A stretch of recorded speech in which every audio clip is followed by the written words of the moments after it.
Assalamualaikum warahmatullahi wabarakatuh. Selamat. Izin bertanya Bu ya,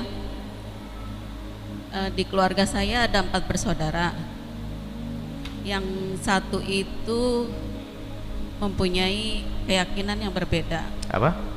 Keyakinan yang berbeda. Muslim tapi tetap Bukan. bukan Muslim. Baik. Non, ya. Baik. Dari awal kita sudah menasehati sampai kita nangis-nangis Bu ya. Tapi kayaknya nggak ada perubahan dari. Asalnya Islam juga. Iya, Keluar dari Islam. iya. Murtad. Baik. Nah, akhirnya seperti putus asa tuh Bu ya, karena semakin kita berusaha untuk kembalikan dia ke jalan yang seperti kita, tapi kayaknya nggak, semakin gimana ya, semakin jauh. Nah, sebatas apa kita sejauh apa kita saudara saya, soalnya kadang-kadang di hari Minggu adik saya itu ingin meminjam mobil untuk pergi ke tempat ibadahnya. Bagaimana hukumnya Bu ya? Terima kasih. Assalamualaikum warahmatullahi wabarakatuh. Waalaikumsalam warahmatullahi wabarakatuh.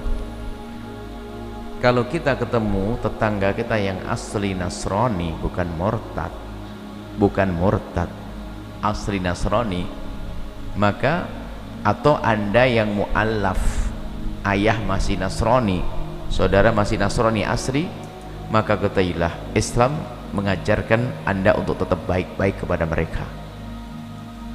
Satu-satu dulu. Makanya ada orang masuk Islam, saya bilang masuk Islam itu berat loh ya. Kamu sudah siap? Berat gimana? Kalau kamu masuk Islam, maka kamu harus lebih baik dengan saudaramu yang masih Nasrani melebihi daripada saat kamu belum masuk Islam. Setelah masuk Islam, kamu harus jauh lebih bagus. Siap enggak? Nah, itu beratnya. Islam mengajarkan begitu karena saudaranya asli Nasrani. Tapi kalau murtad itu berkhianat dia kepada agamanya. Maka di dalam pembahasan fikih, ini fikih dulu. Di dalam pembahasan fikih, orang murtad itu adalah enggak terhormat darahnya. Dalam kalau ada mahkamah Islam, karena apa? Dia berkhianat, dia bahaya orang begitu itu, maka dipenggal lehernya. Itu dalam bahasa fikih. Cuman untuk sampai kepada membegal harus ada martabat, ada akhlak, ada tarbiyah dan sebagainya. Ujung-ujungnya seperti itu. Cuman dalam masa-masa, apalagi kalau tidak ada negara Islam, hukum Islam tidak ditegakkan, maka ya enggak dong, enggak bisa dong, enggak boleh orang per orang memenggal lehernya. Karena itu namanya hukum imamah, yang boleh melakukan itu hanya imam atau yang mewakilinya. Lalu bagaimana kita berurusan dengan orang murtad? Maka kalau Anda urusan dengan mereka, Anda tidak boleh memberi makan kepada dia, memberi minum kepada dia, kecuali dalam irama cinta untuk membawa dia kepada kebaikan. Kalau hanya memberi saja tidak.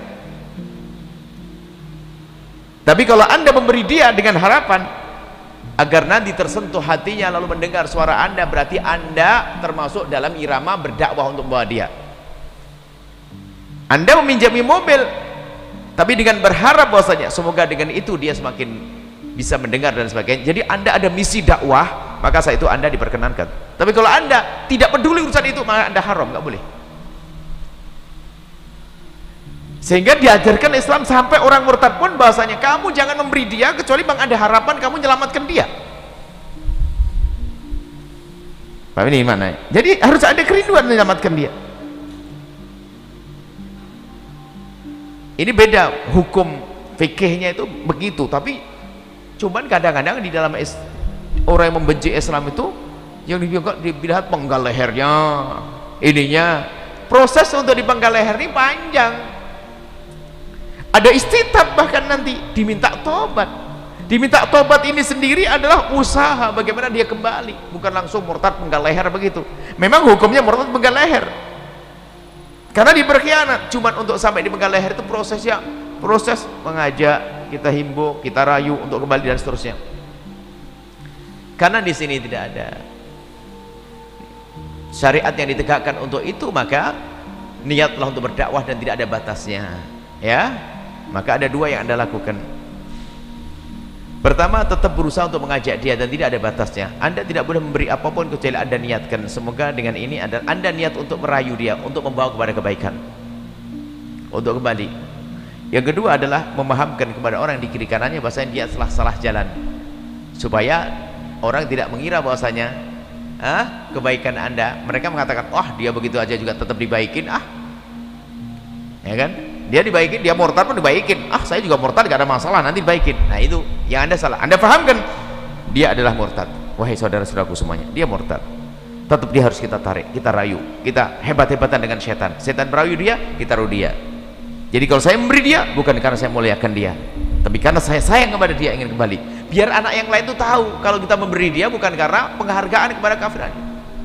Coba kalau nggak tahu, tiba-tiba diberi ini, murtad aja begitu, murtad saya juga nggak takut. Anak-anak yang lain juga, murtad saya nggak takut. Pun ini abang, kakak, bibi itu nggak marah juga saya dia yang lain murtad. Maka tampakkan pada saudara besarnya itu adalah satu kesalahan. Dan ini mohon maaf, ini tidak ada urusannya saya mencaci agama Nasrani, Hindu, Buddha, tidak.